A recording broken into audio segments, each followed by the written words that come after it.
Good afternoon. I call this meeting of the Audit Committee on Monday, September 24th, 2018 to order. We have a quorum. Welcome to those in the audience and those that are watching at home or online. Just a reminder for our citizen members, whenever you speak, make sure that you push the button there and the light will turn green, and then when you're not speaking, you can go ahead and turn it off. We've changed over our hardware so you don't have to be too close to the microphones. About a foot away should usually work. And one other note, Councilor Staley has to leave by about 5:10 for a prior commitment, so if the meeting is still going, she will have to step away. Our second item on the agenda is the approval of the minutes for the meeting of Monday, April 23rd, 2018. Can I get a motion to approve the minutes? So moved. Can I get a second? I second. Okay, we have a motion and a second. All in favor say aye. Aye. Opposed? Motion passes. Third item on the agenda is presentations and updates. I'm going to go ahead and address those items. Item A is a recognition of service for outgoing Audit Committee member Arnie Martins. And I have a little statement here. Arnie has served on the Audit Committee since May of 2013. Arnie served through over 35 separate internal audits, the development of several audit plans, and annual financial statement audits. Arnie came to the committee with a great deal of experience, which has been much appreciated by the council and the committee. I would also note that Arnie sat on multiple hiring committees when we hired audit staff over the years, and I myself was in on a few of those, and he provided a lot of valuable feedback with industry knowledge. Really helped us out. Arnie couldn't be here today, but we wish him the best of luck going forward, and we thank him for his service. Item B, introduction of new Audit Committee member, Tony Gotch. Tony, would you mind telling us a little bit about yourself and your background? Yes, I'm Tony Gotch. I worked at First National Bank since 1997 and in internal audit since September of 2003. I've been active in our local Institute of Internal Auditor chapter as a secretary for 14 years, and I'm now on the board of directors. Wonderful. Thanks for joining the committee. We're happy to have you. Welcome, Tony. Item C is an introduction of Rich Oxel. This probably, most of you know Rich one way or the other, so I'll let him speak for himself for the most part. The council asked him to come back to help us out with a little bit of turnover that we've had. We dragged him out of retirement. He's working for us part-time. I don't think he's going to stay here permanently. He brings a wealth of knowledge to us, and he's been a huge help to me as audit chair. Rich, do you want to say a couple words? Yes, I know most of you. I don't think I met Rose Grant yet. Email only. Email only, yes, yes. Anyway, I worked for the city for almost 34 years, retired January last year, and have come back as a part-time and temporary basis. And I started the internal audit function for the city back in November of 2006. And prior to that, I think I was in the finance office for 22 years. I'm a retired CPA, retired CGAP, that's a certified government auditing professional, and happy to be back. And it's kind of strange to be back in these meetings, but here I am. So. Well, I for one am thrilled to have you back, and thanks for your assistance. Okay. Thank you. You're welcome. Moving on to item 3D, that's an audit staffing update. I wanted to give the committee an update on our staffing status because obviously you're not on the council, so there's some things that I need to update you on. We have 3 total FTEs, full-time employees in our audit division. That's comprised of our audit manager and 2 staff auditors. We currently have 2 vacancies in our internal audit division. In June, one of our auditors, Ashley Vandenberg, was promoted to finance. Ashley leaves us with huge shoes to fill, but we're happy for her and wish her continued success. And I'll say for me personally, I got to know Ashley over the last several months, and that young lady is a superstar. The city is really lucky to have her, so we wish her nothing but the best over in finance.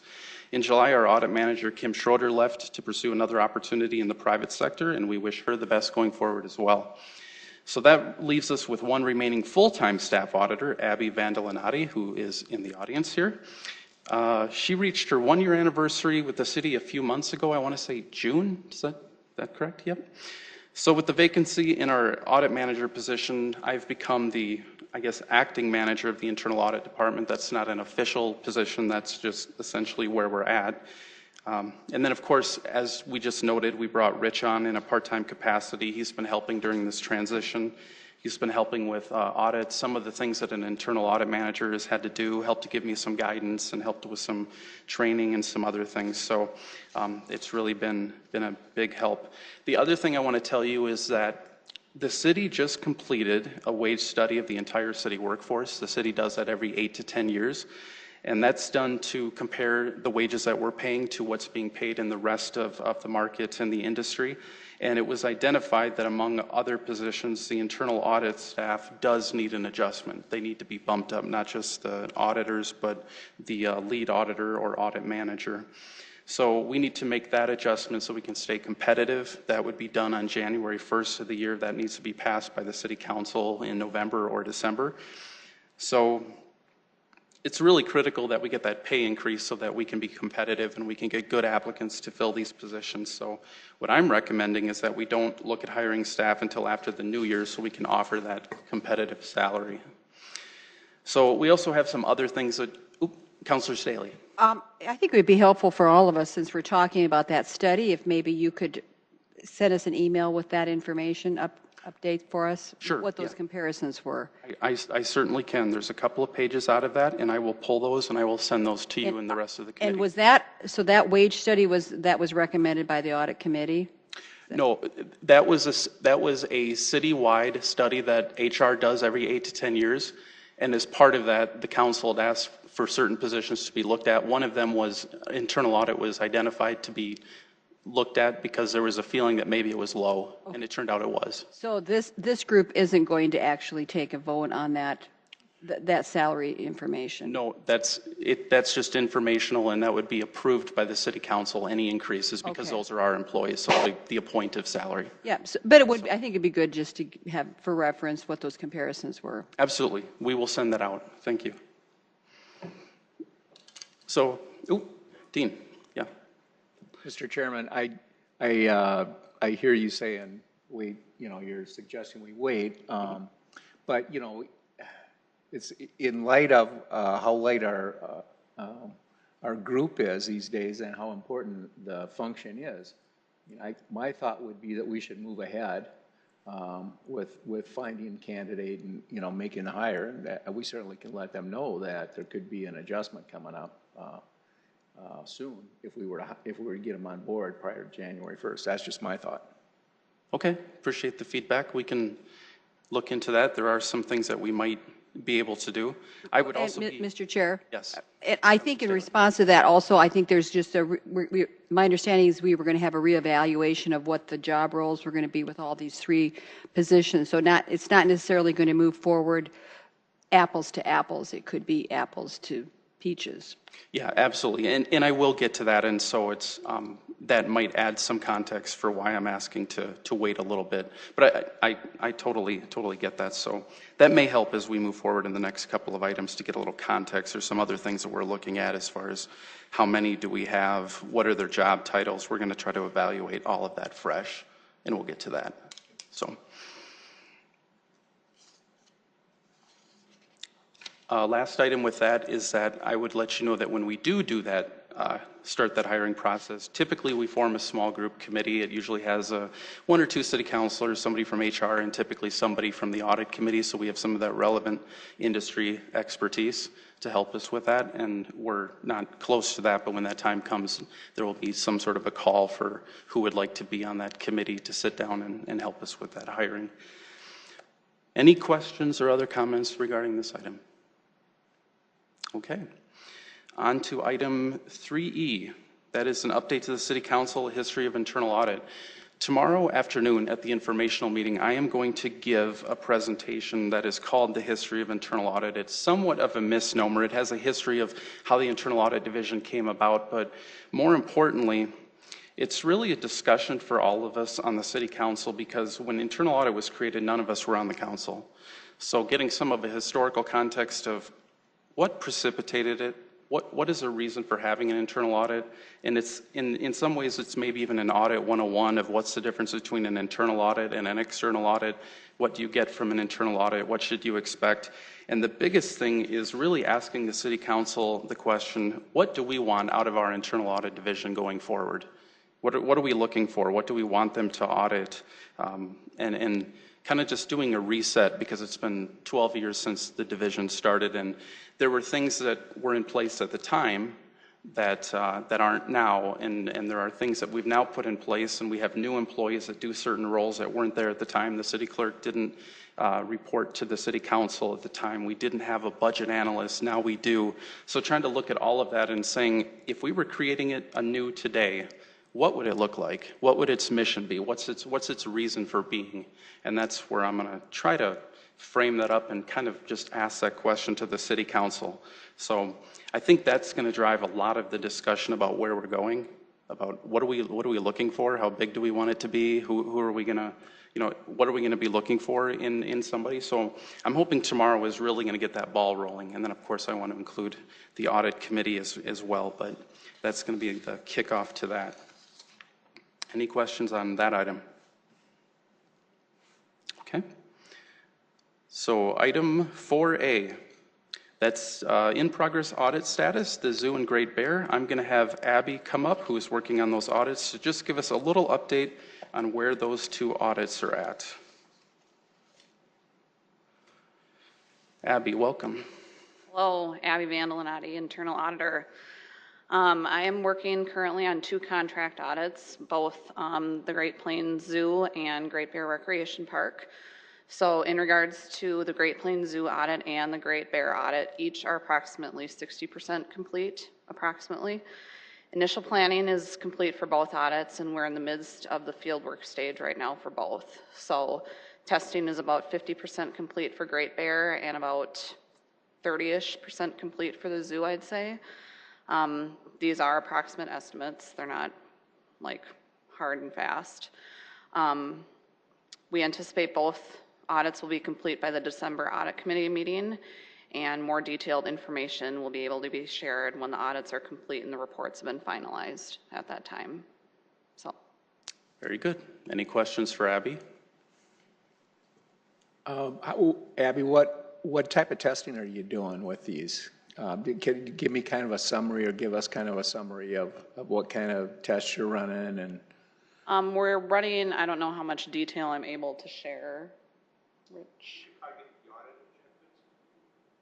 Okay, and I don't have them in front of me, but we're just testing to make sure that like the major points of the contract are being met. So do they have the right insurance filed? Are expenses for the operation of Great Bear and not used for anything else? Are internal controls in place around cash, and so forth? So the testing that's being worked on right now is revolving around the expenses and making sure that they're going towards the operations of both the zoo and Great Bear.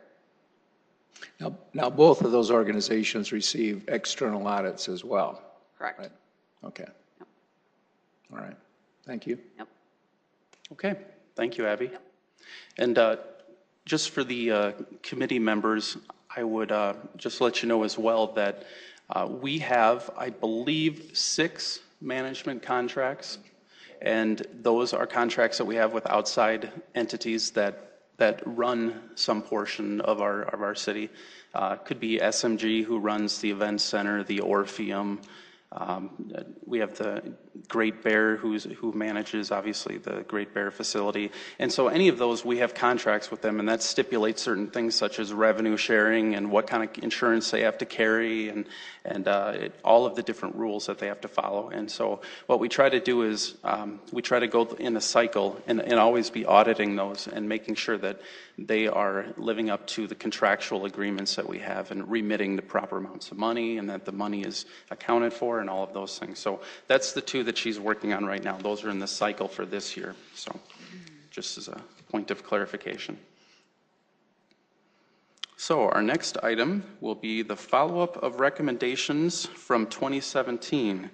Rich Oxel is going to give us a report as he has been working on this. This would be the audit recommendations from 2017.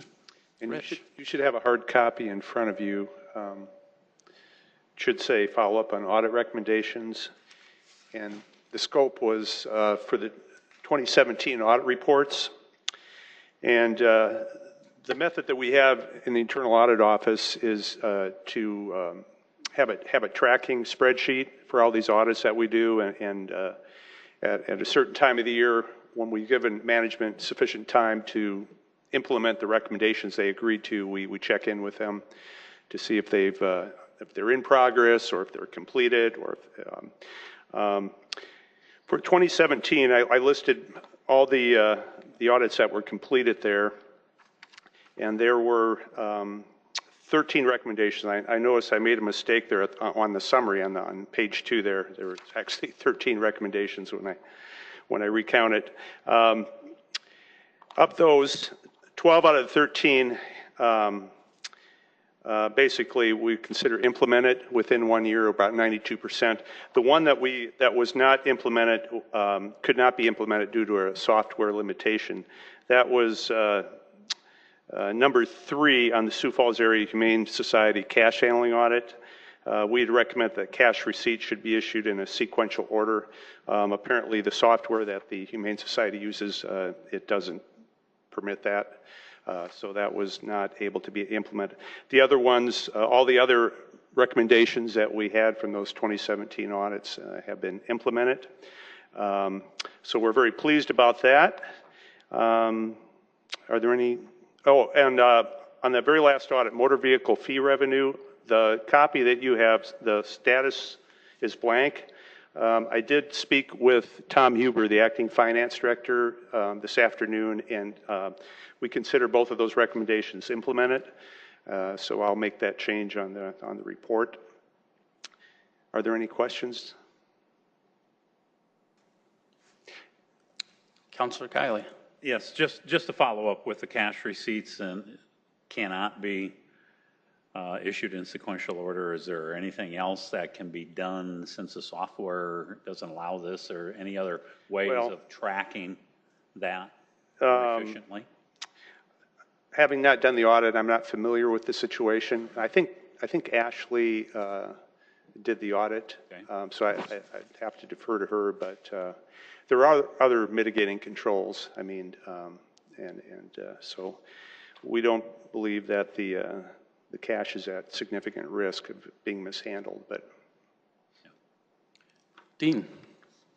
Just to be clear, these recommendations were coming out of internal audit? Yes. Were any of them from external auditors, these particular? No, these are ones that we recommended in the report that was done last year. Yeah. And some of the, I think of the 6 recommendations, I think 3 were directed towards the police department because they have oversight over that contract, and then 3 were directed specifically to the Humane Society. So I would assume that any of them, any recommendations that would have come out of the external audits would have been implemented as well? Yeah, normally when we do these audits, such as the ones that Abby's working on, we want to look at the external audit, we want to look at the report, the management letter, and just see if there's any issues that were noted by the external auditors to see if they've been addressed. So that's part of our procedure for contract audits. Okay, thank you. Interesting.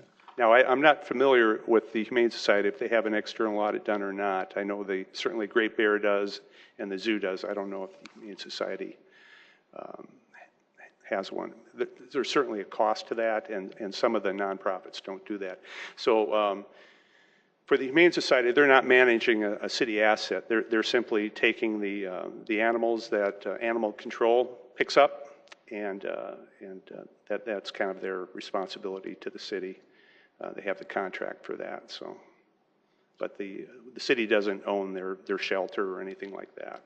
Whereas we own the zoo, we own the Great Bear Recreation Park. So, as I recall, and I know you didn't do this audit, but I believe they're handling and collecting cash on our behalf. People are getting certain animals fees out of that impounds. the city collects or assesses, and they collect that on behalf of the city, and then it comes to the police department and gets receipted into the city treasury. So, sure. Okay. And animal control reports to it is a division under the police department. So, Counselor Staley. With that Humane Society, do you know how much, do we give them money to operate? Are they getting operational tax dollars? I don't think they're getting operational subsidy, as far as I know. I think they depend on private donations. Yeah, I think our involvement with them is the where do we take the stray animals, and then they also collect certain fees, impoundment fees, and so on. So somehow the fees collected must generate some sort of recompense for their efforts, right? I mean, they're getting something from us. Yeah, I'm not wouldn't just be familiar with all the details of that. Yeah, but that facility itself is not owned by the city, and so it's a little different than those management contracts that we talked about. Those 6 management contracts. So. Right, I haven't heard them come up as exactly. Yeah.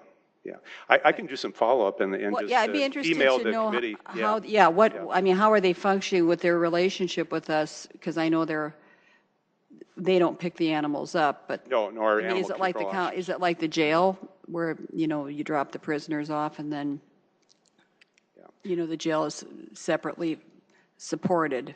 Yeah, I will. I'll do some research and then I'll email the committee. Thank you. Yeah, it seems to me, I think it's a fee for service. I think we pay them for the services that they provide us. So it's not really a subsidy, it's more they're essentially a vendor, we're not subsidizing them, but we pay them for some of the service they provide, like holding our animals and things like that. Yeah, and we used to have a contract with a different agency that went out of business, Second Chance Rescue, years ago. They had that contract, and then and now the Humane Society has a contract. So it's more of a fee for service, I believe. So. Okay. Anything else? All right.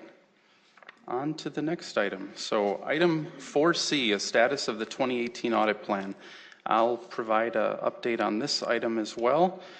The 2018 audit plan was included in your packet, so you should be able to find that there. It's got some colors to it. Because we're down 2 auditors as of the middle of the year, obviously we're not going to get this audit plan completed. It was ambitious in the first place, from what I could tell, and that's okay. I'll just go through each of the individual items and give you a bit of an update on where we're at. Item 1, the P-card program, purchasing card program. That has not been started, but we expect to start that after Abby finishes up the Great Bear and the zoo audits. The administration has noted that this is a high priority for them, and they consider it a risk area, and they'd like us to take a look at it. So that one we've put to the top of the list to start next. Item 2, payroll employee deductions. That one has not been started, likely won't be done this year. Item 3, bank franchise fee audit. That was removed earlier this year. Ashley had done some research and found the answer to Finance's question. They had a question about why they were getting a certain amount of revenue, and it turns out I believe it was a law change, so there was no need for an audit. It was figured out essentially kind of during the first initial study. Travel expenditures, landfill licensing, damage recovery, 4, 5, and 6 have not been started. They likely won't be done this year. As discussed previously, 7 and 8 are in progress. The follow-up of audit recommendations, it looks like Rich has just completed that for us today, so that's done. The fraud risk analysis is something that Rich and Abby are going to be starting very shortly here, and we'll have that done this year. The financial condition analysis, I believe both of them are going to do that as well. That's going to start shortly. Motor vehicle fee revenue, which is number 12. Ashley completed that earlier this year before she left. And preventative maintenance, that one we are not going to do. Abby got started with that just a little bit, and then in her initial conversations with Central Services, it was discovered that they are changing their software system over. It's a completely new software system for tracking our assets and the preventative maintenance that's been done, and it didn't make sense to anybody after we sat down that we should continue with an audit of something when they're going to change the software system over and do it completely differently and end up looking at essentially what they're using now, and then 2 months they change it over to something else. So after discussions with all of the stakeholders, it was decided let's give it a year or two, let them implement it, and then we'll audit what they're using, rather than auditing a software system that they're not going to use in 2 months. So, any questions on the 2018 audit plan? What did you say the result of 12 was, number 12? That was completed earlier this year, and that was approved, I believe, at our April meeting about 6 months ago. Ashley did that before she left. Yes, Tony. For those that are not being completed this year, will they be deferred to next year, or do you redo the schedule each year? And that will be right coming up here in items 4D and 4E. Will be a discussion on that exactly. So, anything else? I've got a question. Yes, Councilor Staley. Okay, number 13. So when you go about doing that, you're just going to be getting data from the city to find out how they've been maintaining their vehicles? Would you ever go like into the field? Would you ever go in and actually talk with the mechanics and do like a one-on-one interview with people about what they're doing to care for our vehicles? Abby, I don't know if you got into, if you'd like to, if you got far enough, yeah, preventative maintenance. If you could maybe speak to that. I'm not sure how far you got into the objectives and. Sure.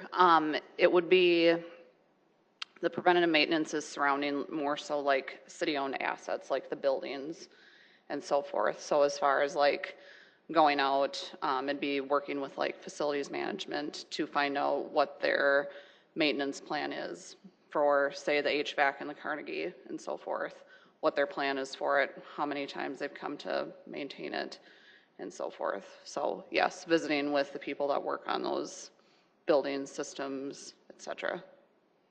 Oh, and I was thinking for some reason that the automotive part would be involved with this as well. But the fleet, I mean, do we ever evaluate fleet? Was going to be separate. Yeah, so the preventative maintenance was only on buildings. The scope was only going to focus on the buildings. Okay, thank you for that clarification. Okay. Anything else?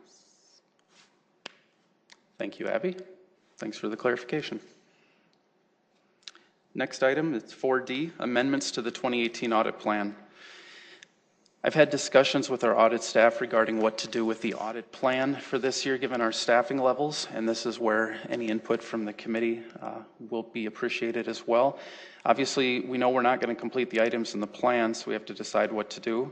Looking back at previous audit committee meetings, it's been done different ways. There's been motions to amend and remove items from the plan, and sometimes there hasn't. Taking a look at city ordinance and our charter, the charter says that the audit committee essentially will work up and they'll recommend a plan, but the ordinance says the city council approves the audit plan. So only the city council can pass an audit plan, can ratify it. So it doesn't really make sense to me that the committee would make any motions to amend a plan that they can't authorize in the first place. So I'm not going to ask you to make any motions to amend the plan. And I guess one of the things I would be interested in is if anybody, particularly those of you who might work in audit and other organizations, if you have any feedback as to how you might, who actually approves the plan, who amends it, you know, is it your governing board, is it your audit committee?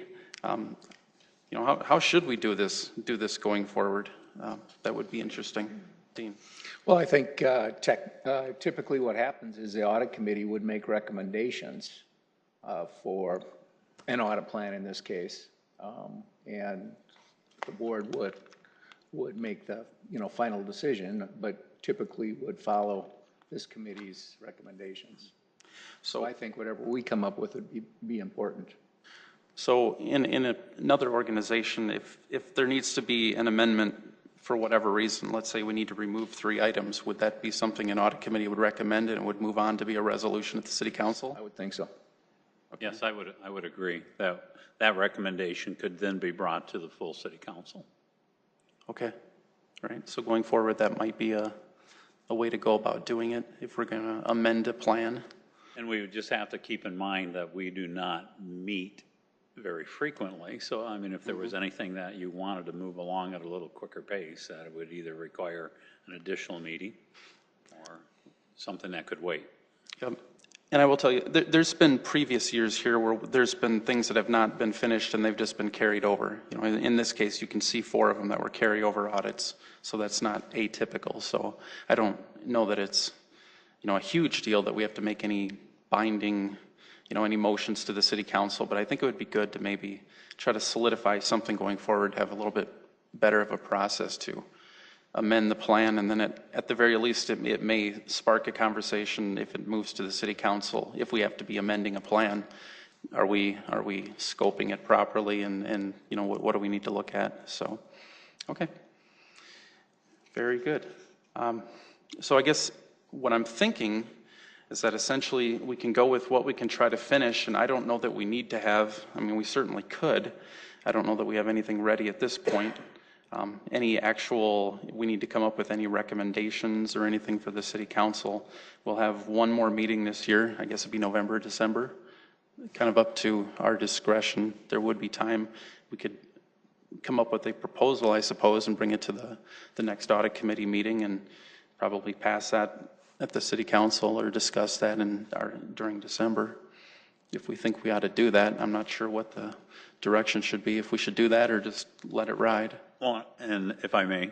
Yes, Councilor Cotton. And I think this is something too that I would recommend that we try to coordinate with the different parties that are going to be affected by this as well too, and see if there is a list of priorities coming from the administration side as to what they would like to prioritize on this list. Very good point. We can circle back with all of them, and we've had discussions with some, but not all, and find out what might be priority. So, okay, Dean. Mr. Chairman, and I would think that fraud risk analysis should be a high priority item. I see it's a carryover. My concern is that's something that we ought to be looking at as soon as possible. And you know, if we, I was working on that today, and I think Abby and I will work on that and hopefully have it done by December. It's overdue. Under the policy that the city council passed, it's supposed to be done every 5 years. Last one was 2012, so 2017 would have been the 5-year point. So it's overdue, and it's required by policy. So, but yeah, it's something I was actually working on today. It's just kind of getting questions that we would ask directors and that sort of thing. And so, are you going to have adequate staffing to get that? Yeah. It's a lot of it is, and I'll bring Abby along. We'll be talking to directors and some managers about what they see as fraud risk. We have a list of scenarios that I came up with that have actually happened to municipalities, including ours, and you know, the mitigating controls. So it's kind of more of an interview process rather than, you know, doing tests. It's more of, here's the risks that we're identifying as auditors. We talk to management. Do they have additional risks? And okay, now what would mitigate those risks? And we've done these in the past, so we're very familiar with of scenarios that come up and what the controls are. So we just kind of get more information from management. There's something that we haven't thought about, or maybe something that hadn't occurred to us as auditors that they can help us with. So it's a kind of a collaboration with management and audit to identify those risks and what would prevent those risks. And I would encourage you to lean on your outside auditors a little bit too for, you know, for suggestions as to, you know, because they're on top of that with other organizations as to kind of what the latest risks are that we should be considering. I was intending to email or call the partner in charge and for our external audit and have a little discussion with them about what they're seeing as they do municipal audits. Okay. Thank you. Yeah. Mr. Chair? Yes, Yeah, Councilor thank you, Staley. Dean, for mentioning that, because it is a very, very important issue for our citizens. And I was very grateful last year at the annual Municipal League Conference that was held here in Sioux Falls that they had a whole session on fraud. And it was a guy they brought in, and he was talking about how this small municipality, do you remember what that was, Council Knights heard? It was this little town got bilked out of millions by an employee who was not really being supervised. And he had these points about how these things happen because you become real friendly with everyone, and it's hard to confront someone when they're your friends and they're your colleagues, and it was, I'd love to see something like that come forth that shows that just because we're asking the questions doesn't mean that we don't trust you or like you, but it's what we're commended to do as our taxpayers' guardians. So thank you for bringing that up. Commissioner Staley, I believe that was a little town over in Indiana or Illinois. Is it kind of in that area? Dixon? Yeah, that sounds right. Okay. It was Dixon, Illinois in 2012 with, her name was Rita Crenwell, who is now serving prison time for stealing $53 million over 20 years. So A little town. little town. There's They even had to shut down the swimming pool. yeah. The only swimming pool they had because they were going broke, and there was all kinds of red flags. Nobody got cost of living adjustments, and another town or city that's about the size of Sioux Falls is Pasadena, California, and about 4 years ago they had a fraud of about $6 million with a management employee that was embezzling about $6 million worth of money. And that trial is yet to begin, but that was quite the, I was telling the chair, I sent him the link of, you can watch the city council meeting about a week after the news broke. And it was a special meeting of the city council, and citizens were extremely upset. It was a 4-hour meeting, so it caused a lot of problems there in Pasadena, so.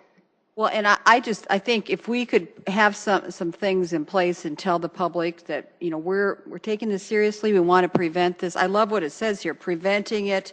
How do we take steps to prevent and address, where was it here? Number 10.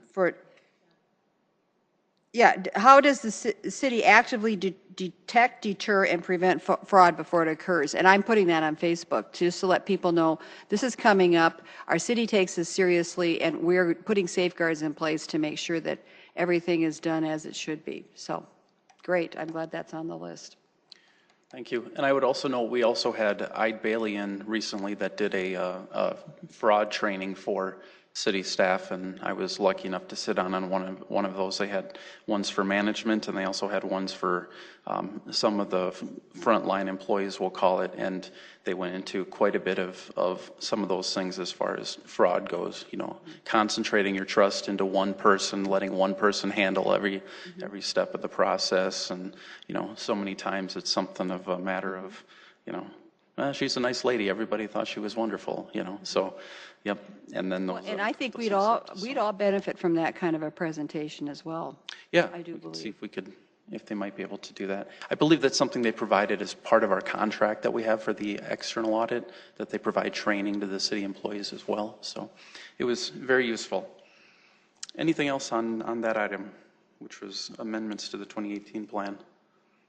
So what I think I'm hearing is we need to talk to staff to prioritize what audits are left, and we could bring a recommendation for discussion of an amendment perhaps to the audit plan at our last meeting that could go to the city council.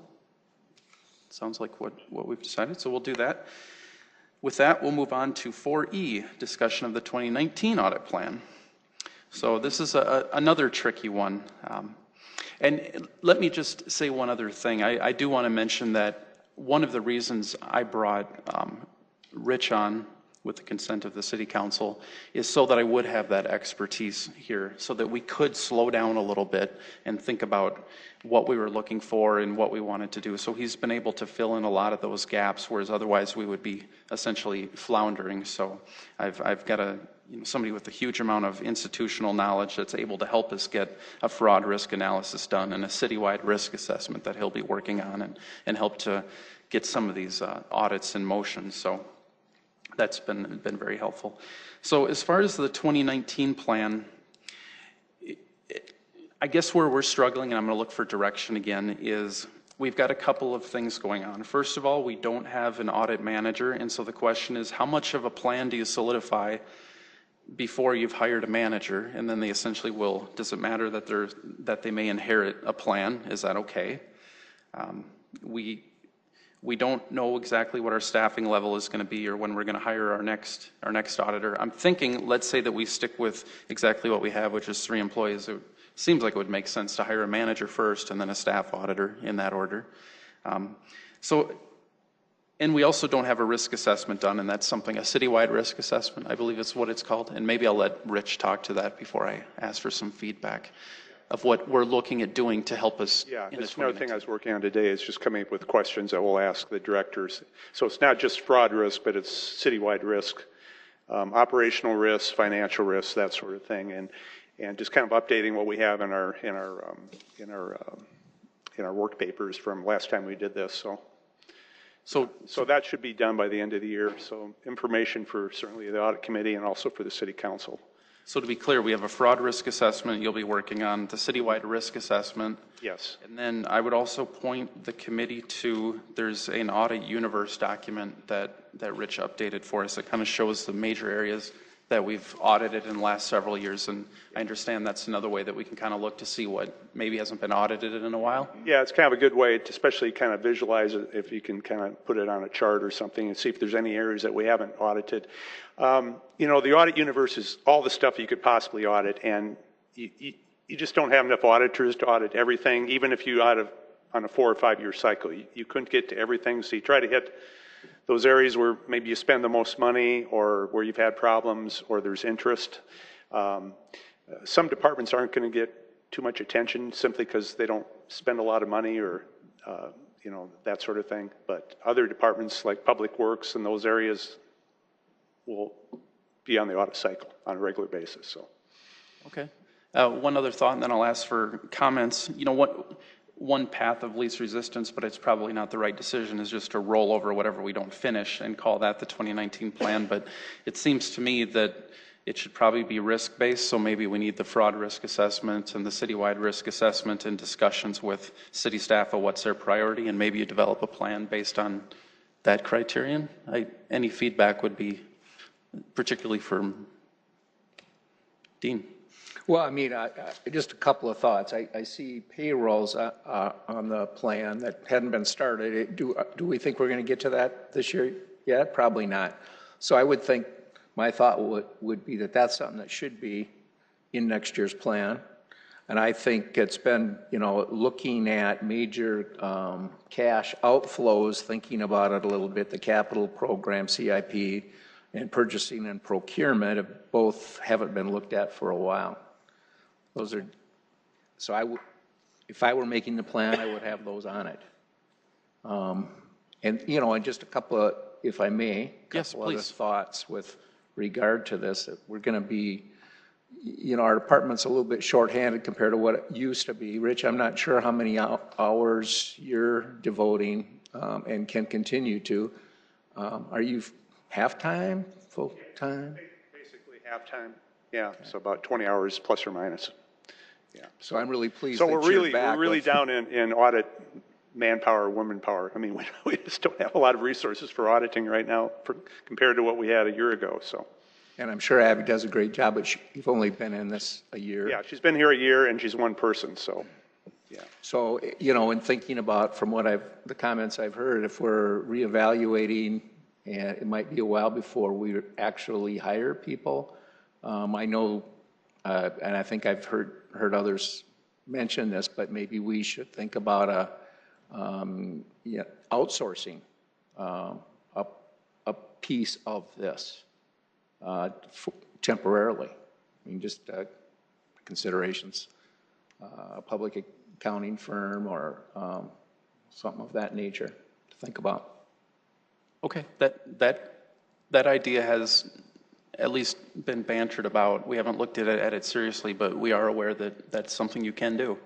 You could do an outsourcing engagement of selective audits or, you know, something like that. So I will tell you from my standpoint, Rose. I think also it'd be a good idea to revisit things that haven't been addressed, you know, in some years, and you know, these things from 2009 or whatever, or things that pose problems, you know, like phishing or, you know, certain things that are a trend almost, you know, or a new thing to kind of poke around in there a little. Okay. Rich, could I ask you one question? When do you think that you would have possibly information from a citywide risk assessment and/or fraud risk assessment? Would any of those be completed by the next time we would meet?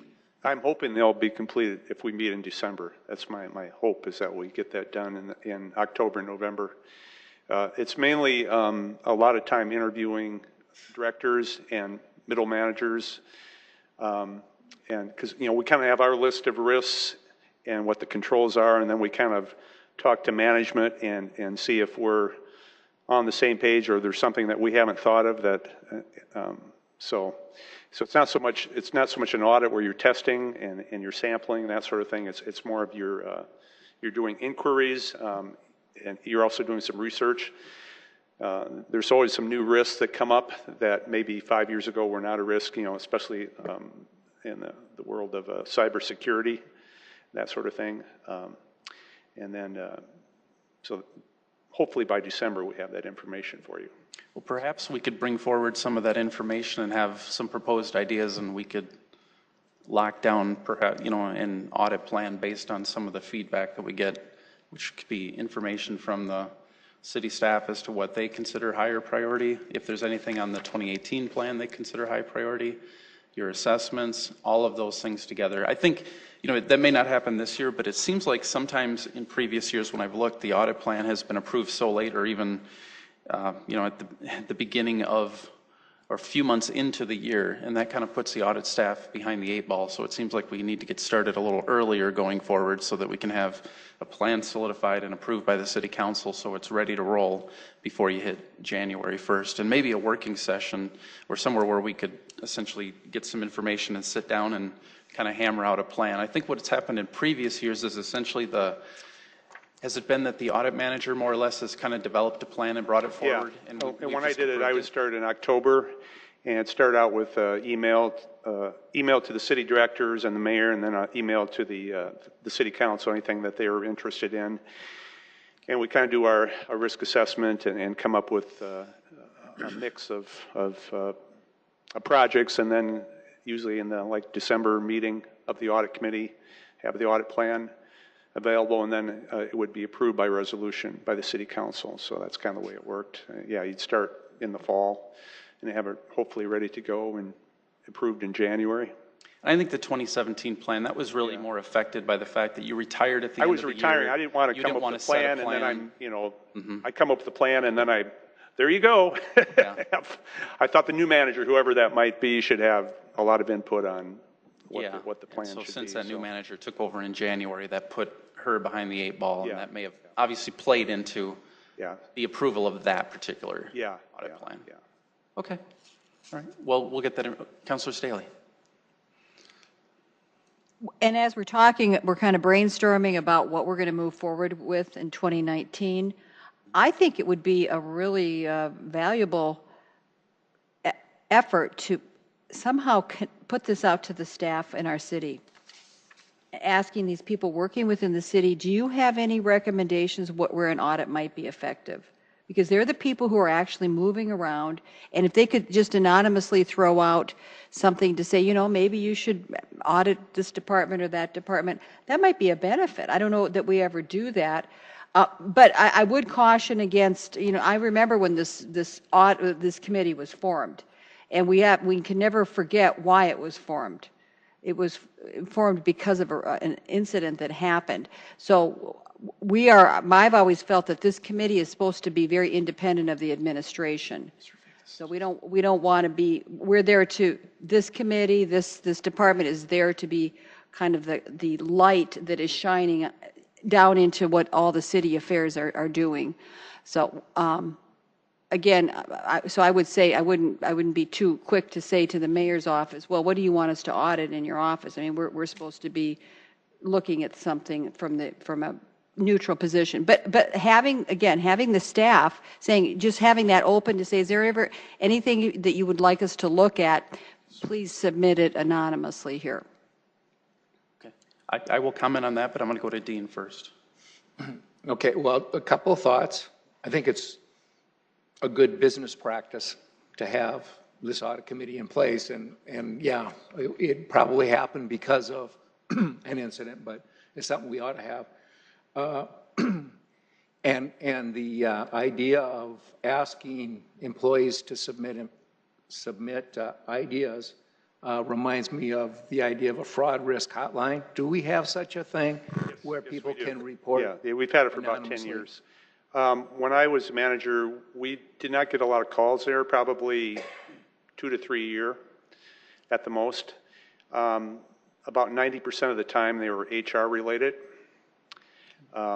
Somebody was upset about somebody getting a raise, that sort of thing.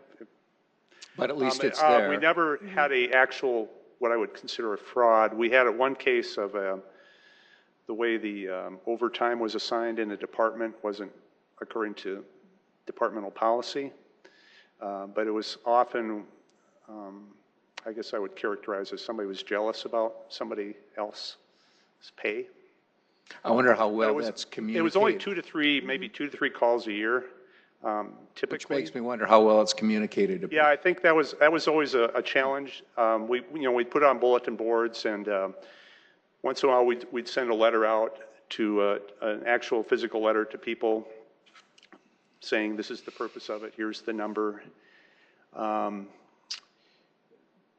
I think one time, the closest we came to a fraud was somebody said somebody is bragging that their wife is not really their wife, but they're getting the health insurance. One of those kind of strange issues like that. So we'll let HR handle that one. So yeah, we have it. It's a third party. It's called the network, so people can do it anonymously, and the only way the city finds out about it is through an email. The call isn't recorded. The interviewer is trained. They take as much information as they can, and then they submit the email to the city. Well, I think that's important to continue to find a way, find better ways, additional ways maybe to make people aware. The other thing is you mentioned the cybersecurity risk. Has the city ever had a cybersecurity audit? We did a audit of general controls about a year before I retired.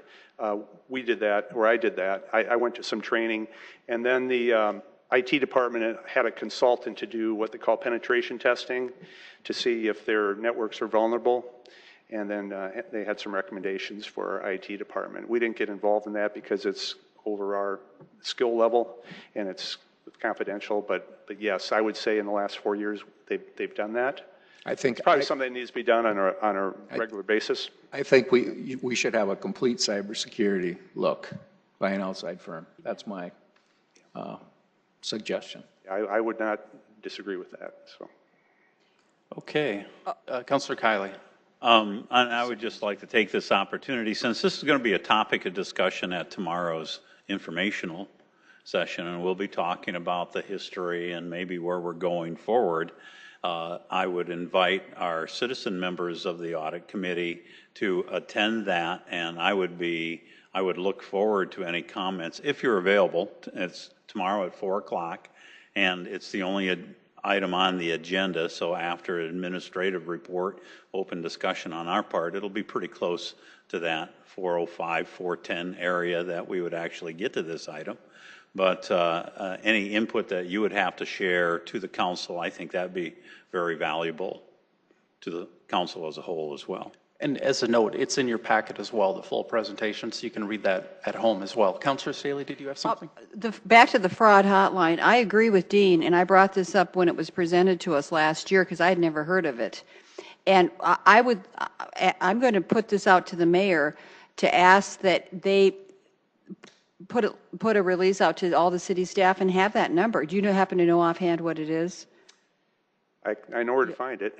I know it's an 800 number. Okay, well, downstairs. I know it's on the bulletin board. How about get it to me tomorrow? But I agree that I think that needs to be out there circulating, just encouraging people that we want to hear from you. You're important. You know what's going on.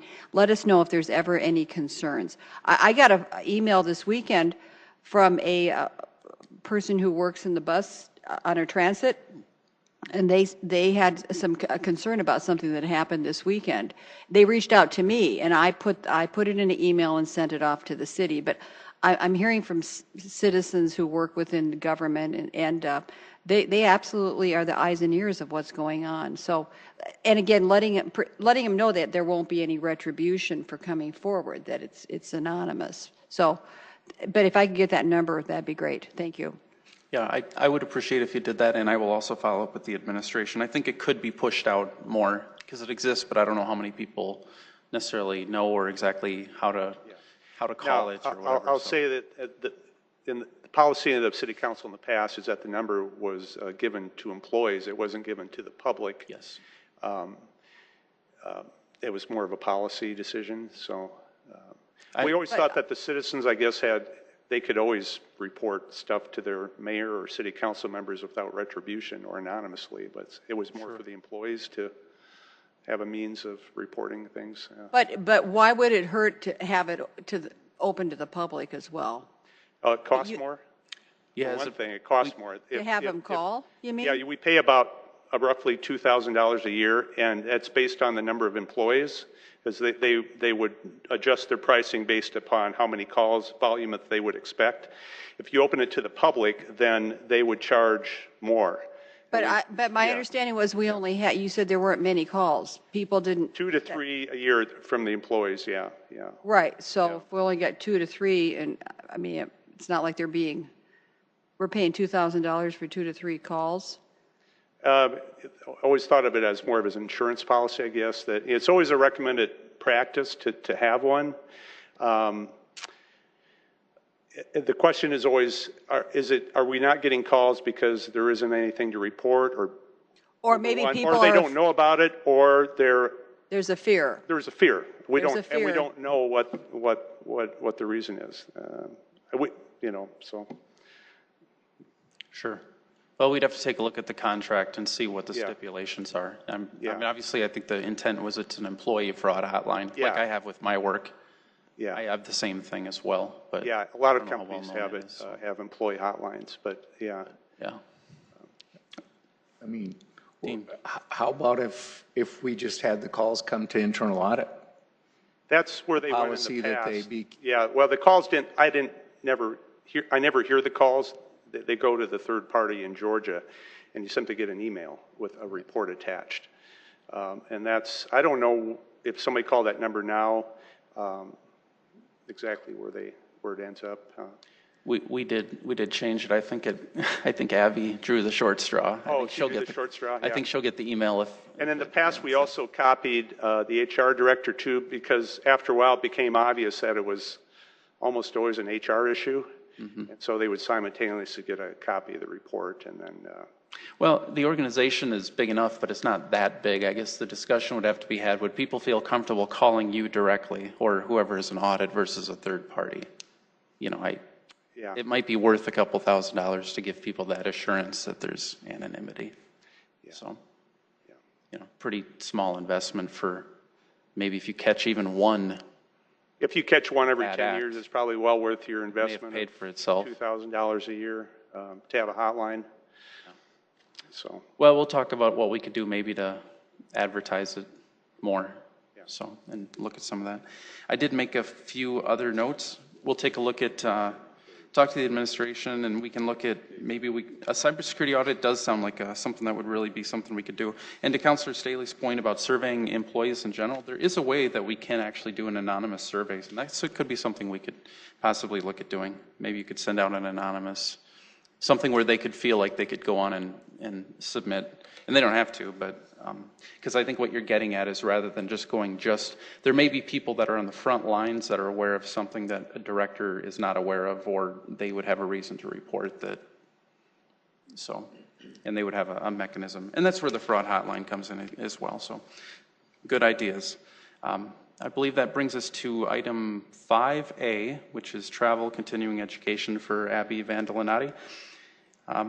Abby's going to be attending a class put on by the IIA, the Institute of Internal Auditors in Chicago. It's a 4-day class the first week of October. That is called Tools and Techniques, New Internal Auditor. This class came highly recommended by people in the field, including Rich. I think it's going to be a great investment for us and for Abby. Since we're members of the IIA, our city council policy allows me to approve that. It doesn't require a vote of the city council. And we certainly had the training budget and the travel budget. It fit in there. So we're going to go ahead and do that. And I'm going to make her do a little book report, tell us how it went, and give us a report to make sure that she learned something and we can find out if it would be valuable going forward. So with that, we are at item 6, open discussion. Any other open discussion anybody has? Doesn't look like it. I have a couple of items. So again, we'll have one more meeting this year in November or December. I'll send something out to start to sense kind of what people's schedules are. I don't know that we need to do it right now. Might wait a little bit and see what that timing is. We'll try to be sensitive to the holidays because November and December obviously are always tough. And as we talked about before, hopefully we can work on getting an audit plan set earlier, and also to have a little bit more. I think it'd be nice to have more feedback from the audit committee and kind of helping to come up with that, and that may or may not look like a working session or something else. So with that, we will go on to item 7, which is public comment. Anybody have any public comment? 5 minutes. Doesn't look like it. So with that, I will thank you for attending, and I'm going to adjourn this meeting.